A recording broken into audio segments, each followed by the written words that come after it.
তিতা করলার ভাজির কালার সবুজ রেখে কোনো রকম তিতা ছাড়াই একেবারে সবচেয়ে সহজভাবে তিতা করলা ভাজি রেসিপি শেয়ার করছি। এখানে আমি তিতা করলা ভাজি করার জন্য দেশি যে তিতা করলাগুলো আছে সেগুলো 250 গ্রাম নিয়ে একেবারে পাতলা করে কেটে নিয়ে নিলাম। এখন এর মধ্যে দিয়ে দেব পরিমাণ মতো লবণ। এভাবে তিতা করলা ভাজি করলে কখনো কিন্তু তিতা লাগবে না। এখন এগুলোকে 2-3 মিনিট খুব ভালো করে এভাবে কষলে কষলে তিতা করলার যে তিতা পানিটা আছে সেটা বের করে নিতে হবে। অনেকেই কিন্তু তিতা করলা খেতে চান না, অবশ্যই এভাবে একবার হলেও ভাজি করে দেখবেন, খেতে কিন্তু অসম্ভব মজা হয়ে থাকে। তিতা করলার পানিটা দেখুন সম্পূর্ণ বের হয়ে গিয়েছে, আগে থেকে তিতা করলা অনেকটা নরম হয়ে গিয়েছে। এখন এগুলোকে খুব ভালো করে ধুয়ে একটি সাইডে রেখে দেব। তিতা করলা ভাজি করার জন্য প্রথমেই একটি প্যানে পরিমাণ মতো রান্নার তেল দিয়ে দিলাম। এখন এর মধ্যে বড় সাইজের 2টো পেঁয়াজ আর 5-6টা কাঁচামরিচ মাঝখান থেকে ফালি করে দিয়ে দিলাম। এখন 2-3 মিনিট যতক্ষণ না সিদ্ধ হয় ভেজে নিতে হবে। তিতা করলা ভাজিতে পেঁয়াজের পরিমাণটা আর ঝালের পরিমাণটা কিছুটা বাড়িয়ে দিলে খেতে কিন্তু অসম্ভব মজা হয়।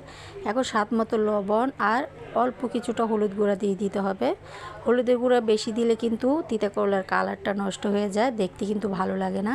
এখন 1 মিনিট খুব ভালো করে কিন্তু ভেজে নিতে হবে।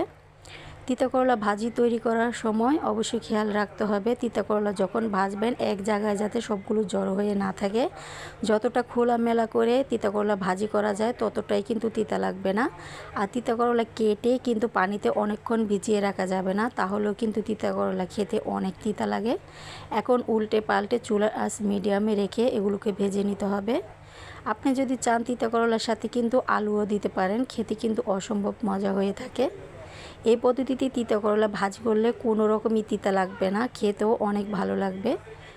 এখন এগুলোকে চুলার আঁচ মিডিয়ামে রেখে 10 মিনিটের মতো ভেজে নিয়েছি। আর কালারটাও দেখুন খুবই কিন্তু সুন্দর হয়েছে, কোনো রকম কালারটা কিন্তু নষ্ট হয়ে যায়নি।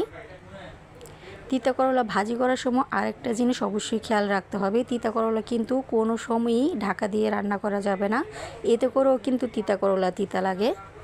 আমার তিতা করলা ভাজিটা সম্পূর্ণ হয়ে গিয়েছে। এখন এটাকে নামিয়ে একটি সার্ভিং ডিশে পরিবেশন করে দেখিয়ে দিচ্ছি। কালারটাও যেমনই সুন্দর হয়েছে, দেখতেও কিন্তু একেবারে ঝরঝরে হয়েছে, খেতেও কিন্তু অসম্ভব মজার। যারা কোনো দিনও তিতা করলা খেতে চান না অবশ্যই এই পদ্ধতিতে একবার ভেজে করে খেয়ে দেখবেন, খেতে কিন্তু অসম্ভব মজা হয়ে থাকে। আশা করি রেসিপি অনেক ভালো লেগেছে। ভিডিও ভালো লাগলে লাইক কমেন্ট শেয়ার করতে একেবারেই ভুলবেন না।